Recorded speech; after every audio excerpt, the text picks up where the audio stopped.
Alors sur les relations humaines, oh là là, comment dire quelque chose de bref sur les relations humaines.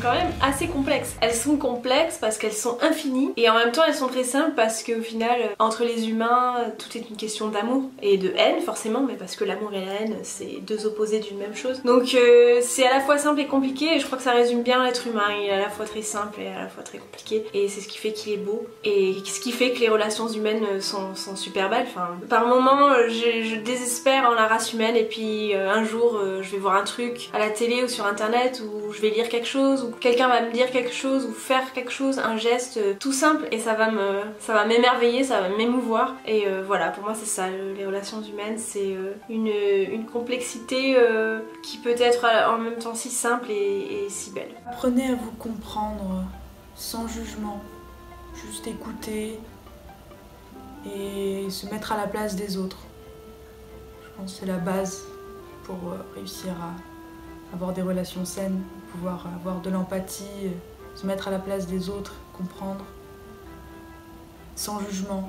Pour moi, elles peuvent être riches, dures, elles peuvent être joyeuses, tristes, elles peuvent être compliquées, elles peuvent être fluides, elles peuvent être étonnantes, remuantes. Quelles sont la base de la vie, ça va du pire au meilleur. Ça dépend beaucoup de là où on en est dans notre chemin personnel et ce qu'on est capable de vivre et notre capacité d'ouverture à l'autre, d'ouverture aux autres. Et je pense qu'on fait tous de notre mieux. J'aime beaucoup les accords Toltec qui rappellent ça, que tout ce que je le fais de mon mieux. Ça correspond bien à la nature extrêmement complexe des relations humaines.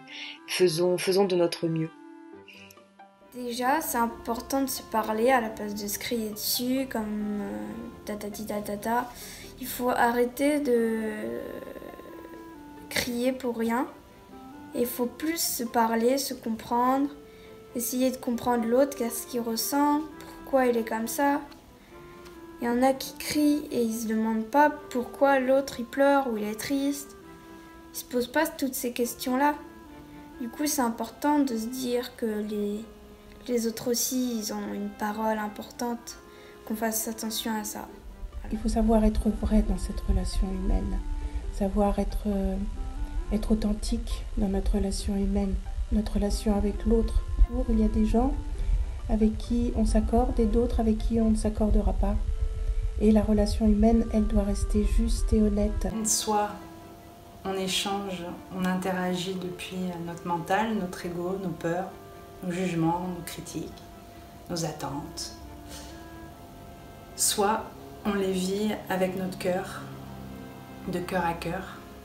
Je pense qu'on est tous les thérapeutes les uns des autres, l'aide de l'autre, et tout le monde peut être notre aide si on est de cœur à cœur, si on est capable de recevoir et de donner. Pour moi, c'est chaque personne qu'on rencontre, que ce soit pour une seconde, c'est-à-dire dans la rue, où il y a un échange de sourires par exemple, un échange de regards, ou les gens qui sont dans notre vie pour 30 ans ou plus. Et en tout cas, pour moi, chaque relation, j'adore en fait chaque relation parce que je les regarde comme une partie infime de moi-même. Voilà, j'ai compris ça. Toutes les belles personnes que je croise, toutes les personnes que je trouve plus moches, bah, c'est quand même une partie de moi, voilà. Et je kiffe cette idée-là. Dire que les relations qu'on a avec les autres, c'est les relations qu'on a avec soi-même, ou des parts de soi-même. Donc vraiment être à l'écoute de ça, et se poser les questions, pourquoi ça se passe comme ça avec telle ou telle personne, et se dire peut-être qu'il y a une part en nous avec laquelle on a le même comportement. Donc être bienveillant dès que ça commence à coincer, se dire il y a peut-être un truc qui coince en moi. Et du coup, je pense que ça va améliorer, si on prend respect avec soi-même, ça va améliorer les relations avec les autres. On va être plus apaisé. Et du coup, on va pouvoir laisser libérer cet amour et toujours donner. Que des fois, c'est pas évident parce qu'on a du mal à communiquer et que souvent on s'écoute pas et qu'il faudrait juste prendre le temps de se parler, de s'écouter beaucoup plus et de se mettre à la place de l'autre et de parler de soi aussi, de partir de soi pour communiquer dans nos relations humaines.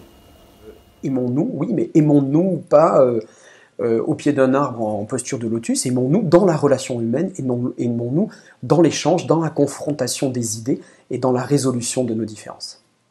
Pourquoi, lorsque je suis confronté à telle situation, dans tel environnement, avec ces gens-là, je perds mes moyens, j'ai toujours cette peur qui revient, qui me domine, etc. C'est important d'essayer de détricoter ce qui se joue derrière la relation. Il ne faut pas croire que c'est l'autre en face qui porte la problématique. Simplement, la relation, elle est là pour révéler certaines de nos faiblesses, certaines des choses que nous avons à surmonter. Et en fait, on doit remercier l'autre d'être là, en face, pour ça. Je souhaite réellement qu'elles deviennent plus humaines. Parce qu'en ce moment, les relations humaines se dégradent beaucoup. On n'a plus tellement de vraies relations humaines. J'ai connu des relations, même en temps de guerre, qui étaient des relations d'aide, les uns envers les autres, de se parler, se confier, s'échanger. C'est important parce que c'est dans ces conditions on peut s'apporter mutuellement de l'aide, psychologiquement. Et oui, c'est important. C'est la phrase du Petit Prince de Saint-Exupéry. On ne voit bien qu'avec le cœur, l'essentiel est invisible pour les yeux.